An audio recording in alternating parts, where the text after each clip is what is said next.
नमस्कार दोस्तों, जैसे कि आप सभी जानते ही हैं कि दिवाली का त्योहार आने ही वाला है और इस खास दिन पर लोग कई तरह की साज सजावट करते हैं, अपने घरों को दुल्हन की तरह सजाते हैं। तो वहीं दूसरी ओर बहुत से लोग इस दिन तांत्रिक क्रियाओं को अंजाम देते हैं। इतना ही नहीं, दिवाली की रात जुआ खेलना भी एक आम बात की तरह हो चुका है। पुराने समय में पहले यह चौसर के रूप में खेला जाता था, लेकिन वक्त के साथ यह बदलता रहा और जब ताश के पत्तों का आविष्कार हुआ तो यह इस रूप में भी खेला जाने लगा।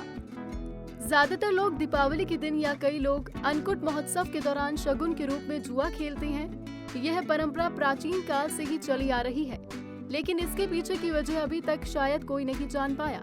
तो चलिए दोस्तों, आज हम आपको अपनी वीडियो के जरिए इसके बारे में बताएंगे कि इसे क्यों खेलते हैं और क्या जुआ खेलना सही है या गलत। कुछ मान्यताओं के अनुसार अन्नकूट महोत्सव के दौरान शगुन के रूप में जुआ खेलना एक परंपरा मानी जाती है। अन्नकूट पर्व को द्यूत क्रीड़ा दिवस भी कहते हैं।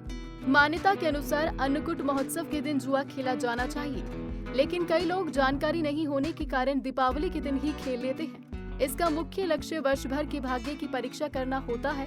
चलिए आगे जानते हैं कि कैसे हुई इस परंपरा की शुरुआत। इस प्रथा के साथ भगवान शंकर और माता पार्वती के चौसर खेलने के प्रसंग को भी जोड़ा जाता है, जिसमें भगवान शंकर माता गौरी से पराजित हो गए थे। कथा है कि दिवाली के दिन भगवान शिव और पार्वती ने भी जुआ खेला था, तभी से ये प्रथा दिवाली के साथ जुड़ गई है। हालांकि शिव व पार्वती द्वारा दिवाली पर जुआ खेलने का ठोस तथ्य किसी ग्रंथ में नहीं मिलता है। जुए ने केवल आज के समय में ही नहीं बल्कि पहले के समय में भी लोगों के जीवन को बर्बाद कर दिया था। चलिए आपको बताते हैं कि पहले समय में किन किन के जीवन को तबाह किया था। बता दें कि महाभारत काल में भी पांडव व कौरवों के बीच इसी दिन जुए का खेल हुआ था और पांडव इसमें कौरव के छल कपट के आगे हार गए थे और इस खेल में वह लोग अपनी पत्नी द्रौपदी को भी हार गए थे। इस चौसर के कारण ही राजा नल अपने कपटी रिश्तेदारों के हाथों अपना राजपाट खो बैठे थे। बलराम ने भी दुर्योधन और शकुनी के साथ जुआ खेला था और वह हार गए थे। शकुनी की चाल के चलते बलराम ने सुभद्रा का विवाह दुर्योधन से करवाने के लिए हाँ भी कर दी थी। एक बार बलराम जी ने रुक्मी के साथ जुए में हार गए थे। इस हार के बाद वह बहुत क्रोधित हुए और उन्होंने रुक्मी का वध कर दिया था। सदियों से यह देखा गया है कि जुए ने लोगों का जीवन बर्बाद ही किया है। जुआ एक ऐसा खेल है जिससे इंसान तो क्या भगवान को भी कई बार मुसीबतों का सामना करना पड़ा है। जुआ सामाजिक बुराई होकर भी भारतीय मानस में गहरी पेट बनाए हुए है। यह एक दुर्गुण ही है, किंतु अफसोस है कि लोग शास्त्रों में बताए गए सत्कर्मों संबंधी निर्देशों का पालन नहीं करते और दुर्गुण को तुरंत अपना लेते हैं।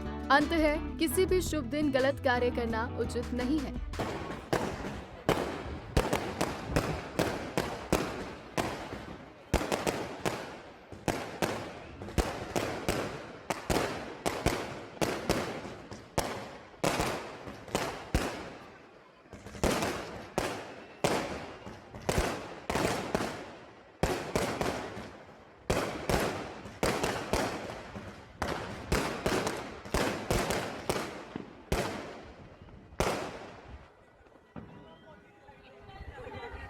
इसी तरह की और भी जानकारी लेने के लिए हमारे चैनल को सब्सक्राइब करें और नई वीडियो की नोटिफिकेशन के लिए बेल आइकॉन दबाएं। अगर आप ये वीडियो फेसबुक पर देख रहे हैं तो वीडियो को लाइक और शेयर करें।